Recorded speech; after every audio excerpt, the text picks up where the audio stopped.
नमस्कार। आज हम बात कर रहे हैं भारत की सबसे बड़ी IT company Tata consultancy services यानी टीसीएस की। हाँ, उनसे जुड़े कुछ हालिया और अहम खबरें आई हैं जिन पर आज हम थोड़ी गहराई से चर्चा करेंगे। बिल्कुल, हमारे पास उनके तिमाही नतीजे हैं, एआई में उनके बड़े प्लान्स हैं। और हाँ, वर्कफोर्स को लेकर भी कुछ बातें हैं। ये जानकारी हमने कई स्रोतों से जुटाई है। तो आज कोशिश रहेगी कि इन सब को जोड़कर समझें कि टीसीएस में आखिर चल क्या रहा है। सही। तो चलिए शुरू करते हैं Q2 मतलब दूसरी तिमाही के नतीजों से। ये थोड़े मिले जुले से लगे हैं ना? हाँ, कह सकते हैं।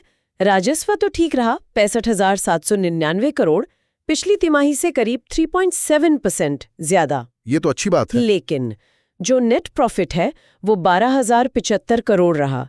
ये पिछली तिमाही से लगभग 5.4% कम है। अच्छा, तो मुनाफा गिरा है। हाँ, और इसमें एक वो बड़ा 1135 करोड़ का वन टाइम रीस्ट्रक्चरिंग कॉस्ट भी शामिल है, उसने असर डाला है। समझ गया।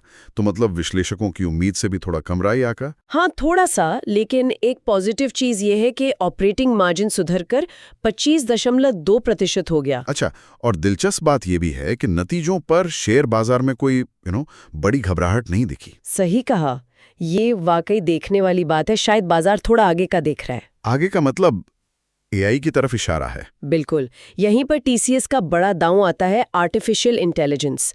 कंपनी एआई इंफ्रास्ट्रक्चर में आप अंदाजा लगाइए, करीब 6 से $6.5 बिलियन लगा रही है। अरे बाप रे, $6.5 बिलियन। ये तो बहुत ही बड़ा अमाउंट है, खासकर टीसीएस जैसी सर्विस कंपनी के लिए। हाँ, यही तो बात है। ये उनके पारंपरिक सर्विस आधारित मॉडल से एक बड़ा शिफ्ट है।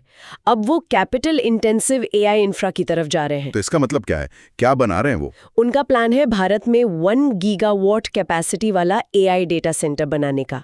ये गेम चेंजर हो सकता है। और ये सिर्फ इंडिया में नहीं है, शायद मैंने सुना लंदन में भी कुछ प्लान है। हाँ बिल्कुल, लंदन में एक एआई एक्सपीरियंस जोन और डिजाइन स्टूडियो खोल रहे हैं।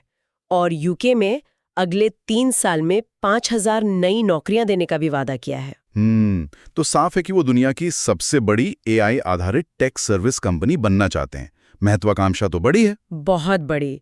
लेकिन देखिए, जब भविष्य के इतने बड़े प्लान बन रहे हैं तो वर्तमान में कंपनी के वर्कफोर्स को लेकर भी कुछ हलचल है। हाँ, वो आंकड़ा मैंने भी देखा। दूसरी तिमाही में एम्प्लॉय काउंट करीब 19,755 कम हुआ है। ये तो काफी बड़ा नंबर है। बहुत बड़ा। और इसी को लेकर थोड़ी कह सकते हैं अस्पष्टता है। कुछ रिपोर्ट्स में कहा गया कि ये बड़ी छंटनी है। अच्छा। हाँ, और एम्प्लॉय यूनियन नाइट ने भी पारदर्शिता पर सवाल उठाए हैं।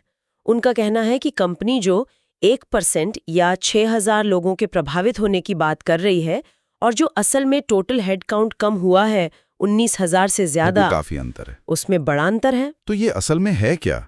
लागत कटौती या फिर रीऑर्गेनाइजेशन? देखिए, टीसीएस का तो यही कहना है कि ये बड़े पैमाने पर छटनी नहीं है बल्कि पुनर्गठन का हिस्सा है, जिससे सिर्फ 1% लोग प्रभावित हुए। और वो ये भी कह रहे हैं कि फ्रेशर्स को हायर किया है। हाँ, उनका कहना है कि Q2 में 18,500 फ्रेशर्स को ऑनबोर्ड किया है। तो मतलब दो अलग अलग बातें सामने आ रही हैं। कंपनी कह रही है रीस्ट्रक्चरिंग, लेकिन आंकड़ों का अंतर और यूनियन की चिंताएं वो कुछ और सवाल खड़े करती हैं। ये स्थिति थोड़ी उलझी हुई लगती है। एक तरफ एआई पर अरबों का दाव और दूसरी तरफ वर्कफोर्स में इतनी बड़ी कमी और उस पर ये सवाल। तो फिर बाजार के जो एनालिस्ट हैं वो इस पूरी पिक्चर को कैसे देख रहे हैं? क्या वो एआई वाले मूव को लेके पॉजिटिव हैं?